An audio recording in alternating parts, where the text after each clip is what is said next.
Happy Devil's Thursday. This is the State of the Fan Address presented by pucksandpitchforks.com. I'm your host, Sam Wu, here with the editor-in-chief of the Five website, Nick Villano, streaming live on Facebook Live, YouTube Live, X Live, Twitch on the Let's Go Devils Network. Coming to you live from the Primetime Radio Studios inside the bunker in North and South Jersey. Covering all Jersey because that's what we do. That's what we do. Nick, I know it's Thursday. Preemption kind of sucks, but I'm actually happy to see you on a Thursday night after the Devils beat the Philadelphia Flyers last night 5-0 at the Rock.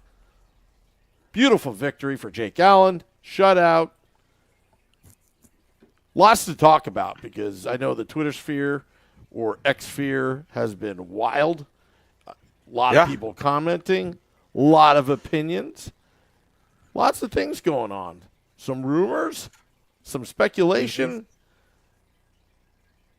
I will say this.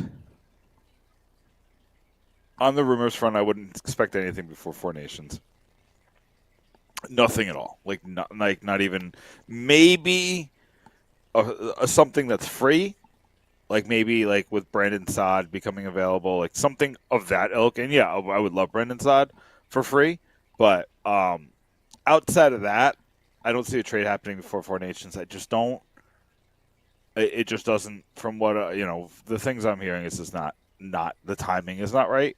And everybody might disagree with that, and I'm on the fence, but whether I disagree, I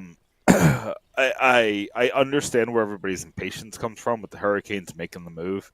That move wasn't available to the Devils. Taylor Hall probably was available to the Devils, but they need to take on his full salary, and Chicago said they didn't want to do that. So there was just a situation there. Can I talk about Taylor Hall real quick? I know I'm doing the thing where I go off. But can I just say one thing about Taylor Hall?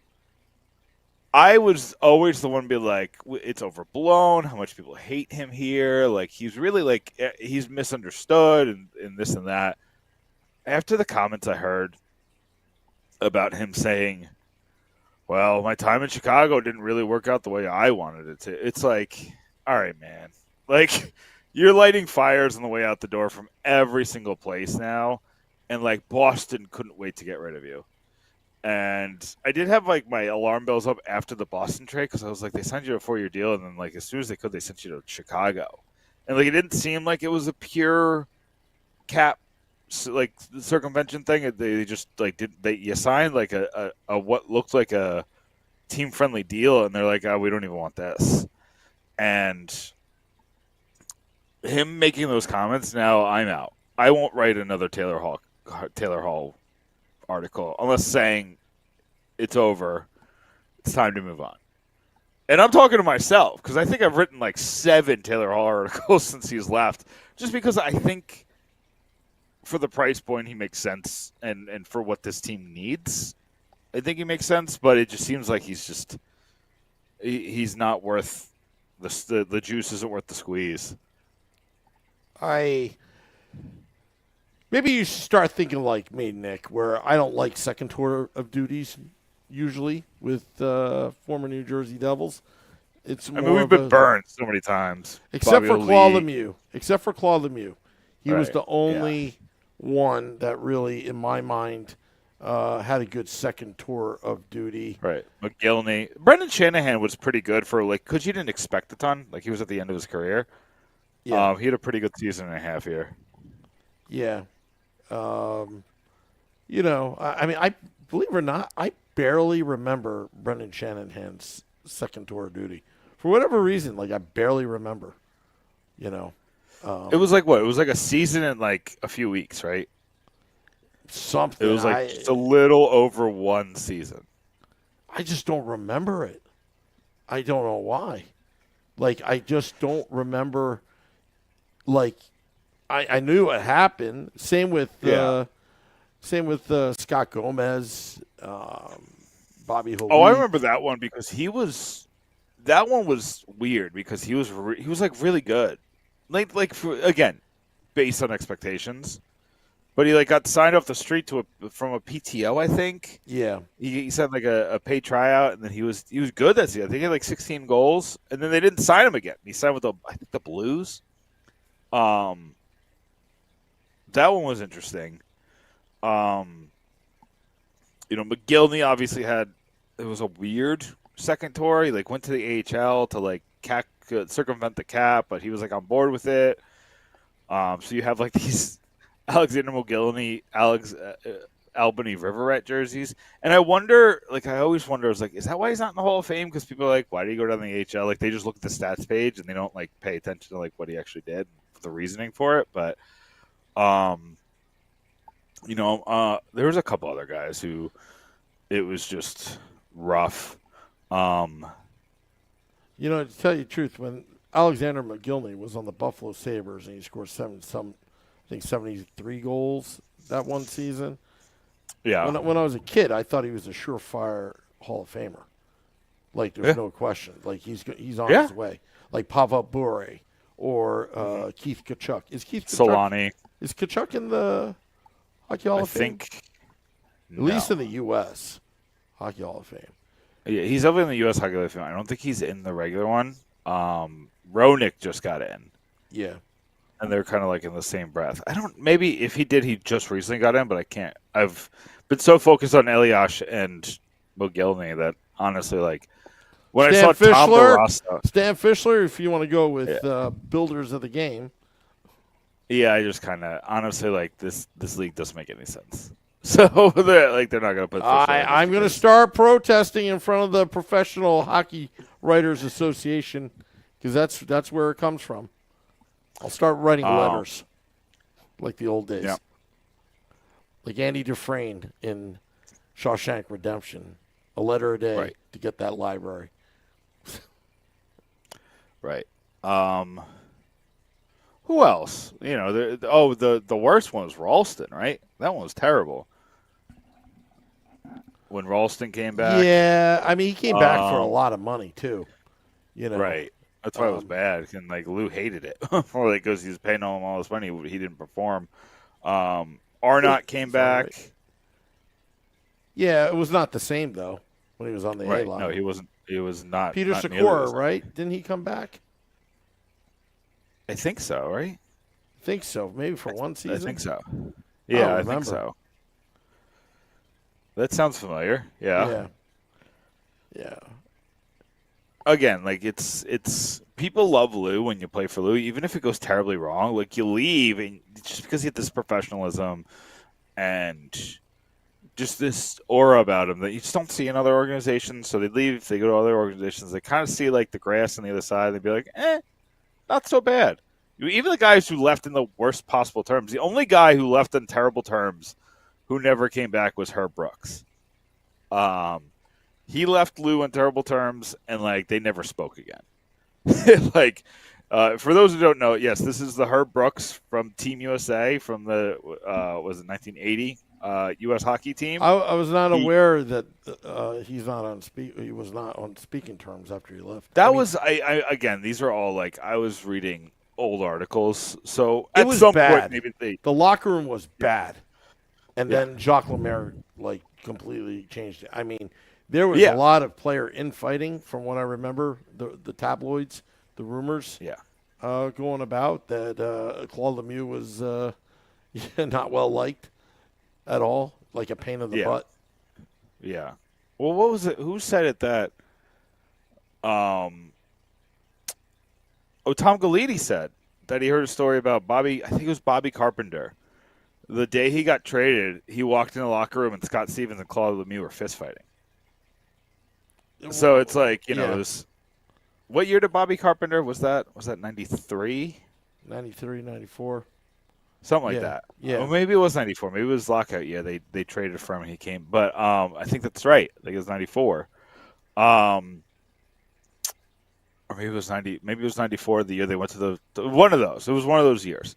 But he came in the locker room and they were just straight up fighting.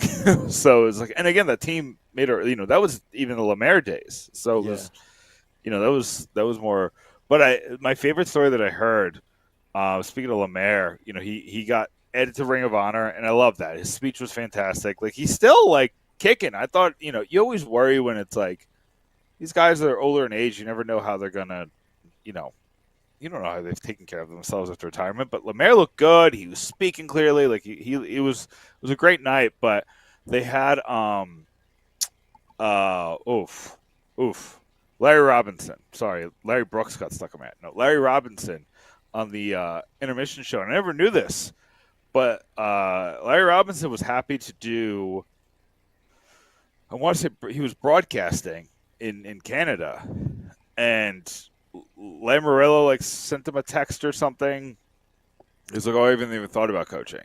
And then Lemaire went up to Canada with Lou to meet with Larry Robinson, and was like, and he's like, "I had one conversation with Lemaire, and I was a coach." Like, that's all it took. Is like, he convinced me. He was so great to speak with.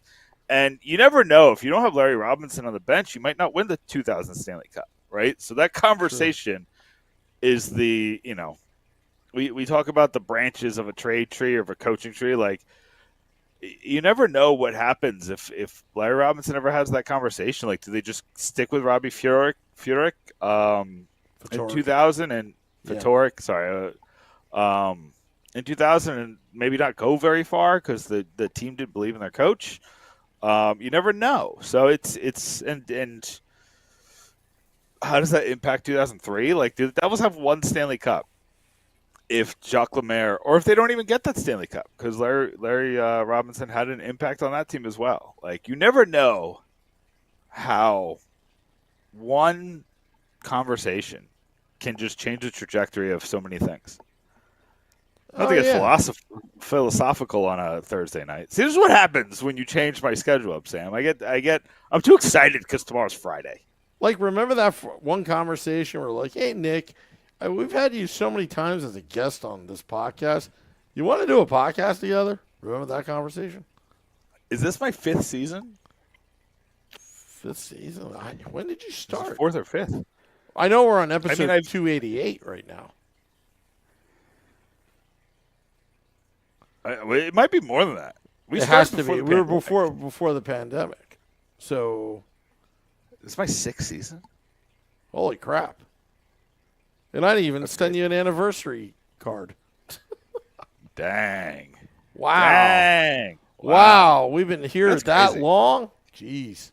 Since 2017. Well, Let's Good Old podcast. Our maiden voyage. I celebrated, this is crazy. I celebrated 8 years at Fansided last week.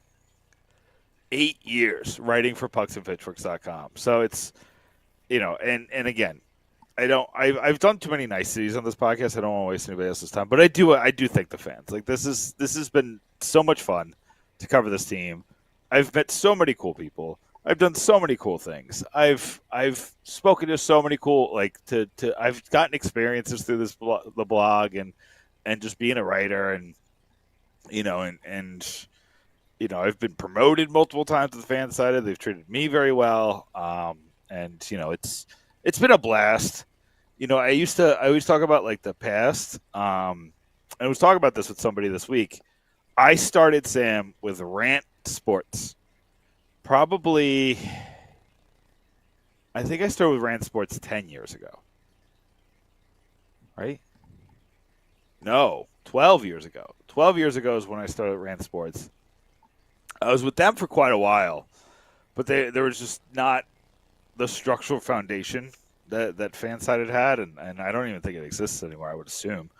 And I came to Fansided, and it was just it was so interesting, and just to see the how covering hockey has evolved, and to go, when I started here, Galiti and oh God, who's it for North Jersey? No, that was who retired? Oh, Richer? Oh, Galiti was, yeah, Rich Scher. He was NJ.com. Yeah, so Rich Scher and Galiti, I think, were still here when I started. Wow. That's how long ago. That's how long ago I've been writing. So it's and the state of the beat has gone up and down and up and down and up and down and up and down. And it's an interesting beat. Like, it's the third team in the largest media market in the country. So it's, but it's hockey. So it's considered the fourth most important sport in this region. So but I think it's been a fantastic journey. I've loved every second of it. And honestly, like, I'm looking at now, like, like it's funny because, like, a lot of the people, like, that I talk to on Twitter or on Facebook, you get to know these people from their online personalities. Like, I know that that's not really who they are, but, like, that's also not really who I am. Like, I try to be, as authentic as I can with the blog, but it's almost like now that we're here, where we have a team that's, like, fun and, like, and it's, like, funny how, like, the expectations have changed, and I'm trying to, like, bring it back because, like, I'm trying to connect the dots, but, like, to go through the last 8 years of a Devils fan, of this, like, roller coaster, like, rock bottom, this team is dreadful, not even worth watching every night. The goaltender issues, but then you have the highs of the Taylor Hall Hart Trophy run, the 2022-23 season, like, all the craziness of those first Luke Hughes games, beating the Rangers in 7 games. It's been a crazy ride, and now we're here, where 8 years since that offseason where Ray Shero sat Taylor Hall and said, "Do you want to be here or not? Because I'll trade you if you want me to." And Taylor Hall, like, bucked up and became MVP. So much has happened since then. And I look at the Devils now, and we're at a point where, the Devils went 5-5-3 in January. Mm-hmm. They went 500, hockey 500 when it comes to points percentage. And this fan base is melting down, acting as if, like, we're going to miss the playoffs because of one bad month. And I tried to be the voice of reason there. Do I think they need a trade? They do. They need another player, and Saad isn't it. If they get Saad, that doesn't mean they don't need to make a trade, right? If they sign Saad for whatever reason, which I think the competition for Saad is actually going to knock the Devils out of the market. I think Saad's going to end up getting money. I think somebody's going to give him like $3 million a year, and I don't think the Devils want to do that. But even if they do, let's say Saad accepts the minimum because he wants to play with Jack Hughes. They still need to get, like, another guy. I really wish they could just go get Ryan O'Reilly. Like, he's the guy that this team needs. But that being said, guys, it's not as bad as it looks, or as it feels, right? Because it looks average, and it's okay to be average when you were scorching hot in December. You can have an average month. But people act like, they had, like, a run like the Rangers had a couple weeks ago. They weren't that bad as the Rangers were. They had a 4-game losing streak, but I think they got 2 points in that streak. And I hate those. I hate losing streaks. But the Devils have won 3 or 4. Huge win last night. So that game was so much fun to be a Devils fan. Just to see Luke Hughes and Jack Hughes just kind of, and that's the thing. That's what I like about Sheldon Keefe, is his adjustments often work. Sometimes they put themselves in too big a hole, and you saw that on Monday. Yeah. That's something that they need to kind of figure out, like, what's happening in the beginning of the game, that maybe, like, adjustments need to be made. And even on Wednesday, the Devils were facing some of those same problems where they would get mucked up in the neutral zone. They didn't have a lot of shots in the first period. Philly seemed to control a good amount of the play. They had more of the decent chances in that first period. But then the Devils came in the second period and just they had the power play to start the second period. Andre Palat scored kind of a funky goal. Like, Jack Hughes was trying to pass it to Nason. It got tipped. Palat just kind of got a stick on it, but it hit a skate, right? I think his stick and it hit the skate, hit the puck, and it just kind of floated past Ersson. And then Luke Hughes just kicked off the barrage. That looking off his brother and scoring that second goal of the game on the 2-on-1, and it was funny because like I think Paul Bissonnette asked the two of them after the game, like, what was that about? And he was like, listen, like, would I like to like do a give a go with my brother? Of course, but I saw open net and I went for it. And Jack goes, next time, just pass it to me in the neutral zone. I just like a touch. I was like, come on, Jack. You don't need another assist. Like, it's fine. Well, you know what? Look, I always believe you should shoot for, you should shoot not to get too fancy. And that's the Devils got rewarded there, So, yeah. It's kind of intimidating. The two Hughes brothers, coming at you on a 2-on-1. Speaking of, I'm gonna change the dynamics of this conversation. Oh, geez. Yeah. What were your thoughts about Jim Rutherford's comments about, even answering the question like, about if it blows up, and Quinn Hughes being on the market? I wrote either when he resigned or when he was named captain, the Quinn Hughes dream died. And it was clearly a overreaction to, or maybe it was me trying to sunset a story that we just hit too often, right? Like we talk about it so much as Devils fans because we have two Hughes brothers and they're both great. And Quinn, probably the best of the three, right? Yep. Like he might be the best defenseman in the league, him and Makar. And so you want that guy. And I mean, he signed that deal for a reason. What did he sign, 5 years? It was 4 years, term. 5 years, 3 years? It wasn't significant amount of money. But it wasn't 8. And he could have signed for 8. And I'm sure the Canucks would have loved to sign him for 8. So now the Canucks, and like this is how surprised I was. So I was like, oh, because we were talking about this before the podcast, and I said it's like, oh, like if it's gonna happen, it's gonna happen in 2026. Like if the Canucks were ever gonna trade him, it's not gonna be this year. It's not gonna be this off season. It'll be in 2026. And then I did the math in my head. I don't know why it didn't click in my head. I was like, wait, that's next year. So I don't think the Canucks are trading Quinn Hughes right now. Be stupid. It would be so stupid. Although they can probably haul a lot. It just depends what you want to do. Like, what do you want to do?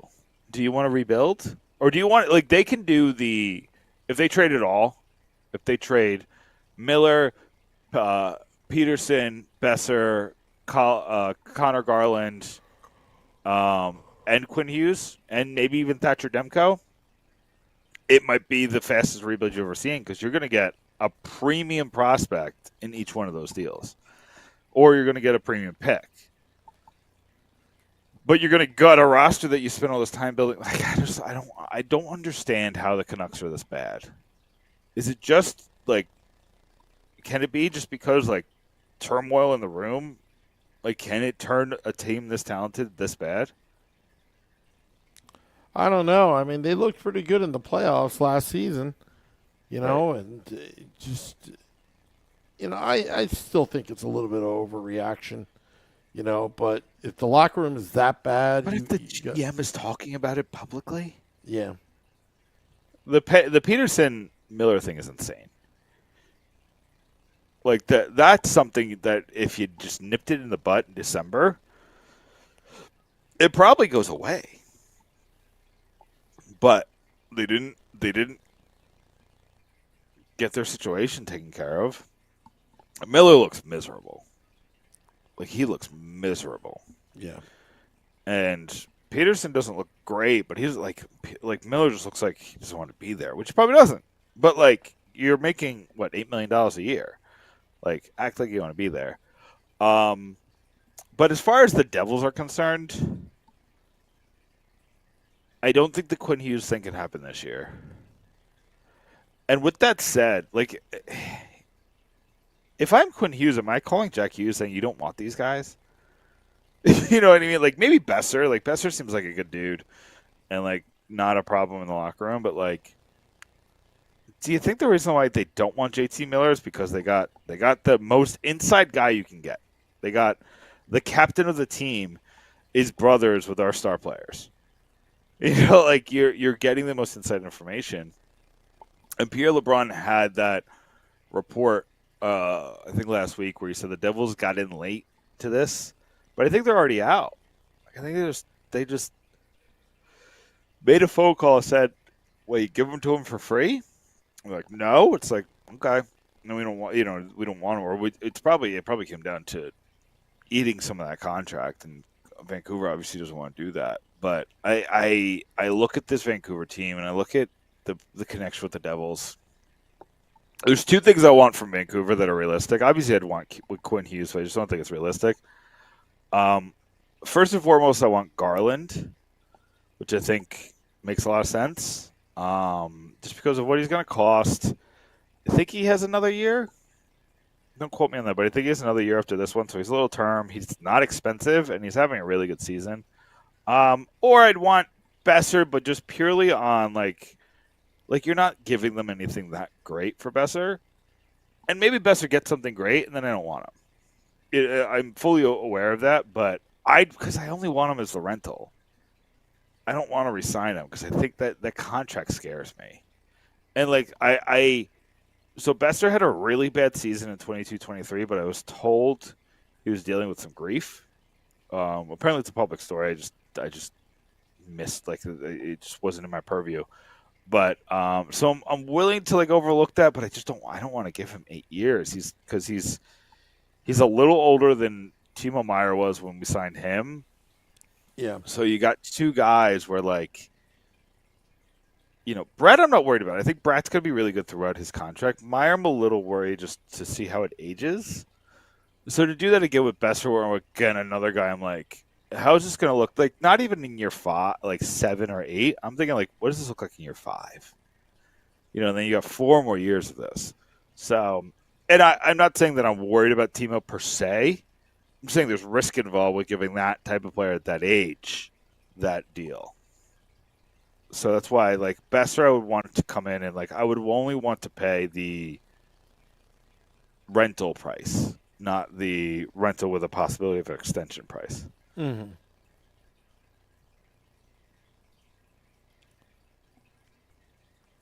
Well, what do you think about Timo Meier right now? Year and a half later. I think he's having a much better season than people give him credit for. I think he's doing all the right things. I don't think he's costing the team games. No, not at all. He's doing a lot of little things really well. He's providing a physical presence. Like, that's the thing people don't talk about a lot, is that he's really, like, bought into this new philosophy from Tom Fitzgerald and Sheldon Keefe, where, like, you want a little snarl in your guys. Him and Bratt have both. Like, and I have said this. Timo Meier made such an impact on that Rangers series without scoring a point. He was, like, knocking people down. He got into the head of Igor Shesterkin himself. And he's not Tom Wilson, like, he's not that level, but he's like a step below. Like, this skilled forward, can score 40 goals, but can also, like, knock your teeth in. And, like, mostly without taking a penalty. I know he got suspended for that cross-check. I thought that was kind of a ridiculous suspension, but he's usually, for the most part, not, completely unsafe. Mm-hmm. So I think Meier, I'm more than happy with what Meier's given us this year. We get too caught up in points and contracts. Like, we love numbers. We love numbers, and we love numbers that are easy to digest. So you're thinking of a guy close to $9 million, and I think he has, like, 40 points in 50 games.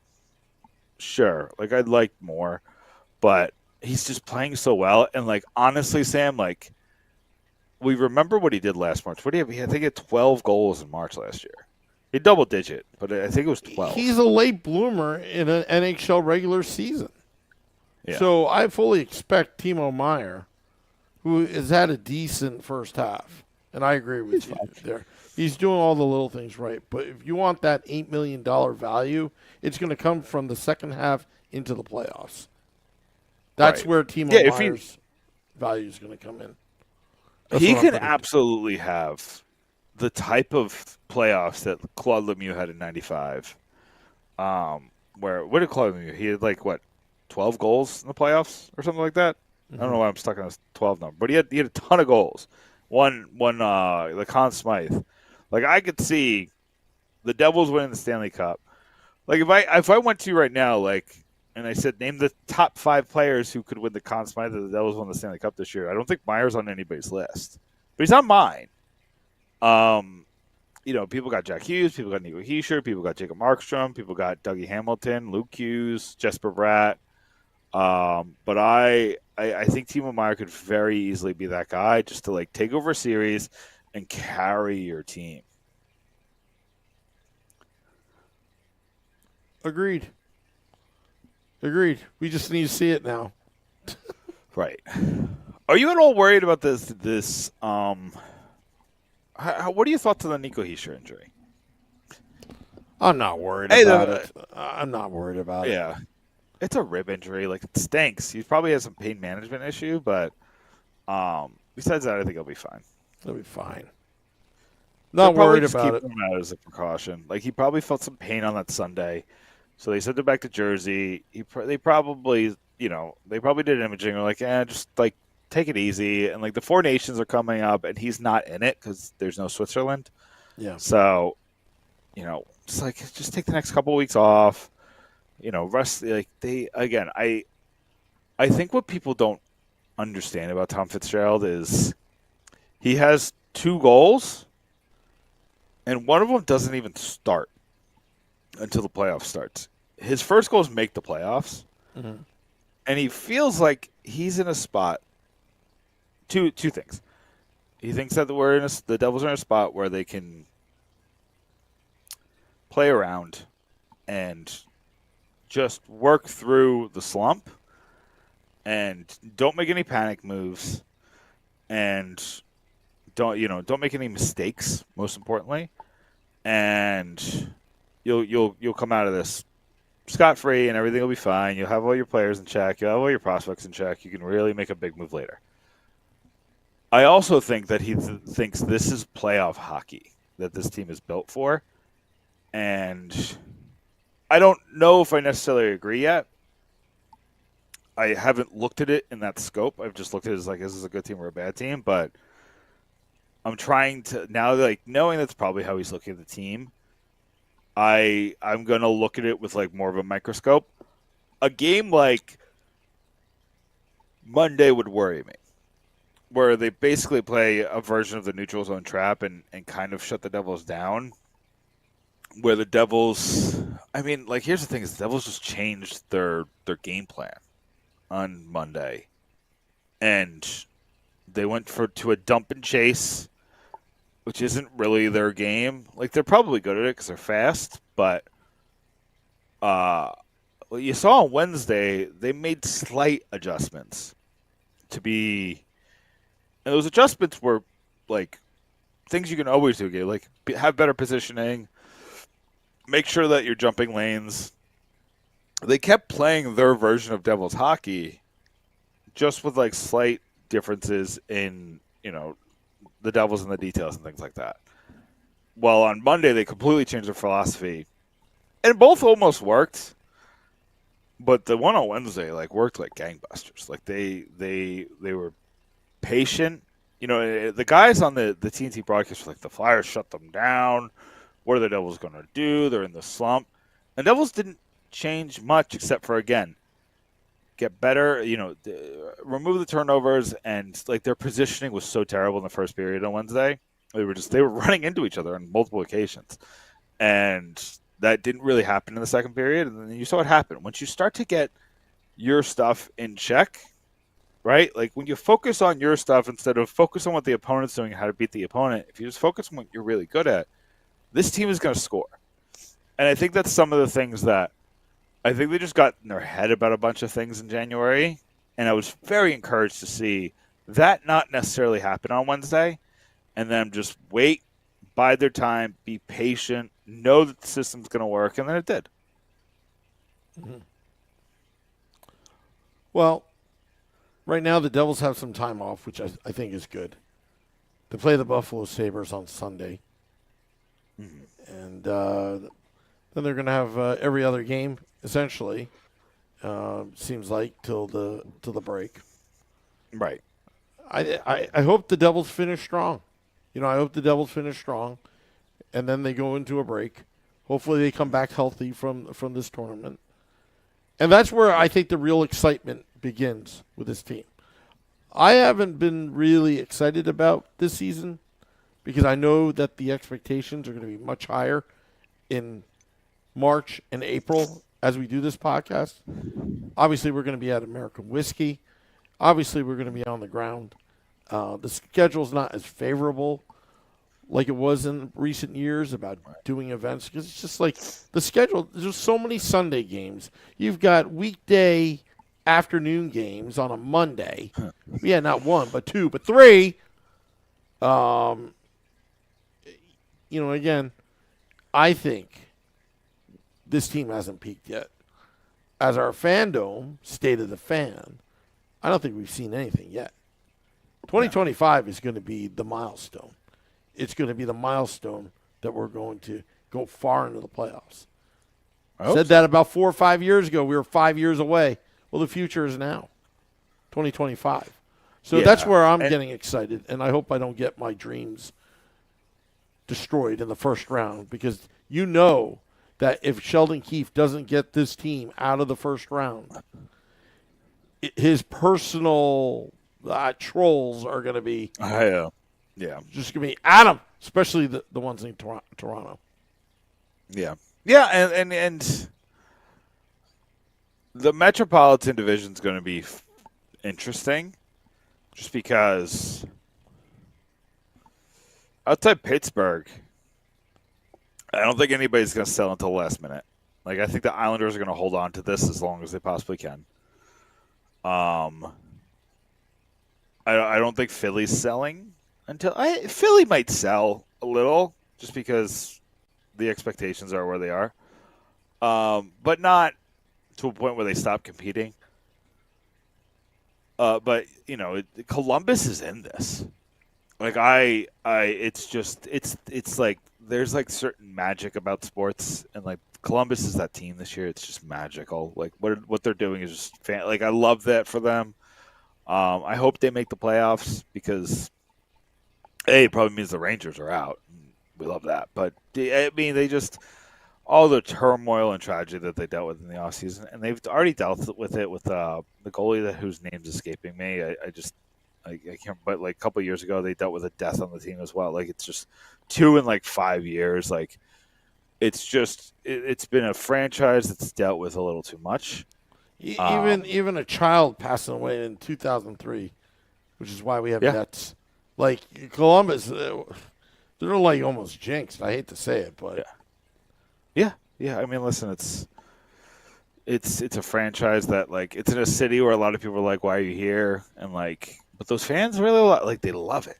Those Columbus fans, they leave their Ohio State game, and they go to Columbus, and again, it's hard not to root for them this year. But again, I'm not. As far as the Devils are concerned, like I'm not concerned. Like they're so far ahead of. I know they have games in hand, but they're just so far ahead of everybody else. Like as far as like those like the Columbuses and the New Yorks and the Philadelphias, like they're just so far ahead of them that like they need to lose 5 in a row. While all those teams won 5 in a row just to make it like a race where, it's and it could happen, but it's asking a lot. Mm-hmm. But I guess we're at the end here, Sam. Yeah, we're getting here to the end. The Hughes brothers, the connection, That was awesome last night. Just having that. Hopefully, that was hopefully we get to see more of it. Hopefully we get Yeah. to see another Hughes brothers as well. But maybe. you never Maybe. know. You never know. never know. I'll tell you what. You know what? We'll put this team over the top. I don't know how they would do it. You get Quinn Hughes and you get Brady Kachuk. That'll put it all over the top. Yeah, I mean, Brady Kachuk would fit really well with this team. Very well. I just don't know why Ottawa's doing that. You know what I mean? Like, I also want to know, why did Matthew Kachuk just flat out say no? Because that's what all the reports said. He just said no to the Devils. Did he not believe in the structure? Had they not won enough? Did he want to pay no taxes in Florida? You know, why did Matthew Kachuk just straight up say, no, I don't want to go there?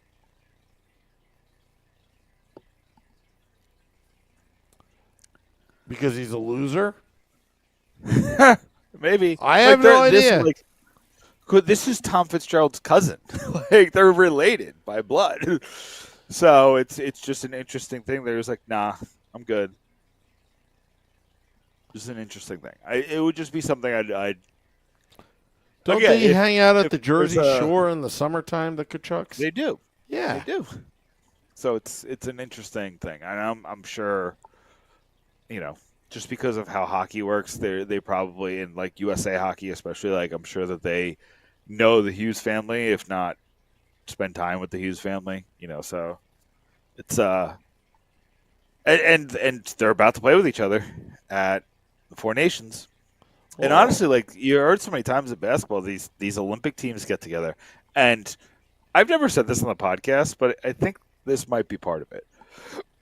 I think the NHL hears about, you know, these very famous stories of like LeBron playing with Dwayne Wade and be like, oh, we should team up. You know, with Chris Bosh, and then, you know, the banana boat with Carmelo Anthony always trying to get together, and they think that that's what caused the player empowerment movement. So that's why, like, they don't want the NHL players at the Olympics, because they don't want players playing with other, you know, teams players and getting ideas and starting pushing for trades and starting to be emboldened. That's my theory in the whole thing, is that they keep the players out of the Olympics because they're trying to stop an emboldened base of player. That sounds like a conspiracy theory, Nick. You know, this is about as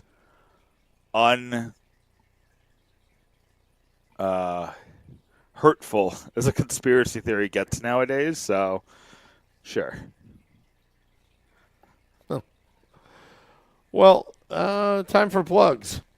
Okay. So pucksandpitchforks.com. Make sure, I mean, y'all were very good to me this month. We did very well.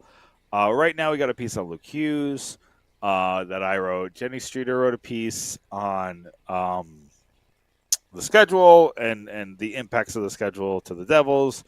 John Bailey has pieces out. Vinny Parisi has pieces out.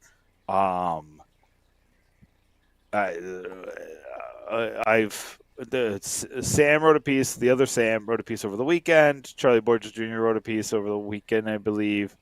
Rob DeLuca has something coming. So we got guys, you know, hitting the pieces up over and over and over again. And Craig Patrick has a piece. And then I'm going to write 2 tonight. I think there was a interesting number that came out from last night that has to do with the goalies. So I'm going to write about that. And maybe I'll. I was going to write about Quinn Hughes, but I feel like it's just not, the timing's off. A little early to be writing about Quinn Hughes. You never know with Vancouver. Maybe they can turn this around. You never know. Honestly, maybe they trade JT Miller and like everything, like it's like the sun shines on Vancouver. Or it's the first domino. It could, you know, and we saw that with the Rangers, right? They thought that they'd get Trouba out of the locker room and everything would be sunshine and fairy tales, and all it did was just cause the team to go in the tank. Yeah. So, but it's one of the two, right? It's not going to be like the same.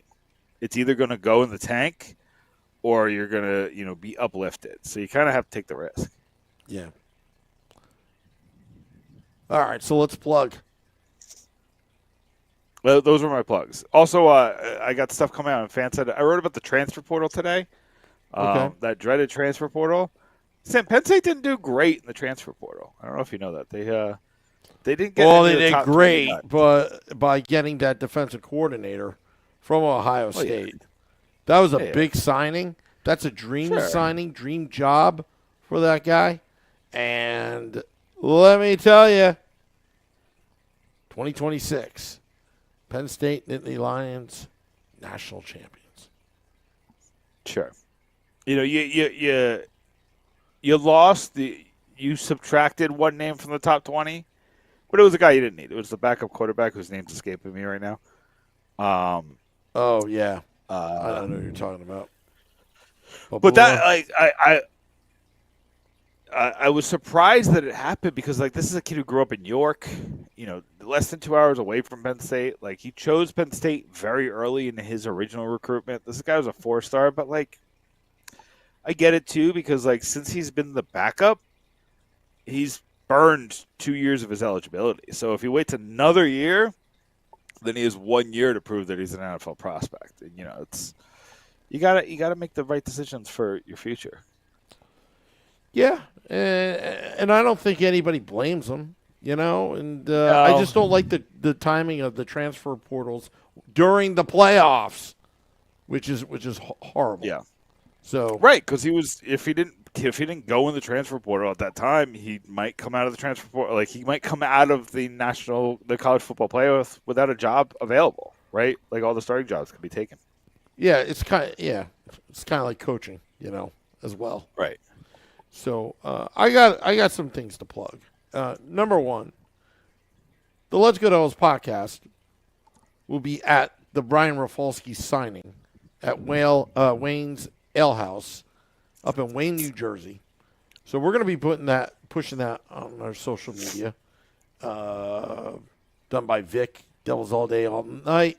He invited us. We're going to go there. We're going to enjoy ourselves. We'll do a podcast. We'll try to get Brian Rafalski on the podcast. Ooh. So it is February 15th. I believe it's between 1 to 3 p.m. It's a Saturday. So if you don't work on Saturdays, there's no excuse to go up Where is it? Wayne's Ale House. It used to be Mother's. We've done podcasts there before. Our first live event was actually at Mother's. Or actually second. Oh, very cool. Yeah, I know Mother's. But yeah, so it's Wayne's though. Got it. Yeah, it's actually second major live event where we did a charity. It was great. Can't wait to get back to Wayne, New Jersey. Also, want to say that all my friends have bought Toyotas from David Decker. Yes, that David Decker, the red guy. A Town Toyota, Route 46 in beautiful Ledgewood, New Jersey. Route 46, westbound side near Cliffs, ice cream, Muldoon's. Great places to eat. But that Toyota dealership, you go to David Decker, he'll hook you up. Let me tell you. Got no credit, got back credit, no problem. David Decker. Go to David Decker, Town Toyota.